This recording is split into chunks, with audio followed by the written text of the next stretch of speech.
ಜೊತೆ ಮಾಡಿ ಚೆನ್ನಾಗಿರುತ್ತೆ ಅಂತ ನನ್ನ ಅನಿಸಿಕೆ. ತಾವು ನಾಳೆಯಿಂದಲೇ ಒಂದೊಂದು ಪಂಚಾಯತ್ಗೆ ಎಷ್ಟು ಜನ ಬರ್ತಾರೆ ಅದಕ್ಕೆ ವೆಹಿಕಲ್ ವ್ಯವಸ್ಥೆ ಏನ್ ಬೇಕು, ಮತ್ತೆ ಇಲ್ಲಿ ಎಷ್ಟು ಜನ ಬರುತ್ತೆ ಅದು ಊಟದ ವ್ಯವಸ್ಥೆ ನಾವು ನೋಡ್ಕೊತೀವಿ. ಪಾಪ ನಿಮ್ಮ ಮೇಲೆ ಅದು ಯಾವುದು ಆಗ್ತದೆ. ಆದ್ರೆ ನಮ್ಮ ಕಾರ್ಯಕರ್ತರು ಅಂಬೇಡ್ಕರ್ ಅಭಿಮಾನಿಗಳು ಕರ್ಕೊಂಡು ಮಾಡೋದು ತಾವು ಸಪೋರ್ಟ್ ಮಾತಾಡ್ಬೇಕು, ಅದು ಆಗ್ಬೋದು. ಅದೊಂದು ಮತ್ತೆ ನನಗೊಂದು ಆಸೆ ಇದೆ. ಕಿರಣ್ ಮಾತನಾಡುವಾಗ ಚೆನ್ನಾಗಿ ಮಾಡ್ಬೇಕು, ನಿಜಾನೇ. ಬರೀ ಸರ್ಕಾರ ಸದ್ಯಕ್ಕೆ 2 ಕೋಟಿ ರೂಪಾಯಿ ಕೊಟ್ಟಿದೆ. ನನ್ನ ಇಚ್ಛೆನೂ ಅಷ್ಟೇ, ಹೆಚ್ಚು ಕಮ್ಮಿ 10 ಕೋಟಿ ರೂಪಾಯಿ ಮಾಡಬೇಕು.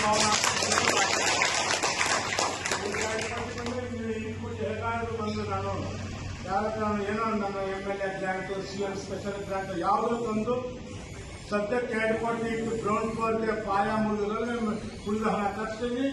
ಅದರಲ್ಲಿ ಒಂದು 7 ಕೋಟಿ ರೂಪಾಯಿ ಬಿಲ್ಡಿಂಗ್ ಆಗ್ಬೋದು, ಒಂದು 3 ಕೋಟಿ ರೂಪಾಯಿ ಅದಕ್ಕೆ ಫರ್ನಿಚರ್ ಅದು ಆಗ್ಬೋದು. ಇದು ಮ್ಯಾಕ್ಸಿಮಮ್ ನನ್ಗೆ ಎಷ್ಟು ಬೇಕು 8 ಕೋಟಿಯಿಂದ 10 ಕೋಟಿ ಇದೆ. ನಾನೇನು 2 ಕೋಟಿಯನ್ನು ಮುಗಿಸಕ್ಕೆ ನಾನಂತೂ ರಡಿಲ್ಲ, ನಾನು ಮಾಡ್ತೀನಿ. ನಿಮ್ಮ ಸಹಕಾರದಲ್ಲಿ ಖಂಡಿತವಾಗ್ಲೂ 8ರಿಂದ 10 ಕೋಟಿಯಲ್ಲಿ ಈ ಭವನ ಮಾಡ್ಕೊಡ್ತೀನಿ, ನನ್ನ ಮಾತಿಲ್ಲ.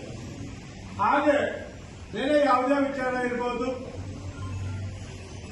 ನಾನಂತೂ ತಹಸೀಲ್ದಾರ್ ಹೇಳಿದ್ದೀನಿ, ಎಲ್ಲ ಅಧಿಕಾರಿಗಳು ಭಾಗಿಯಾಗ್ತಾರೆ. ಅವತ್ತು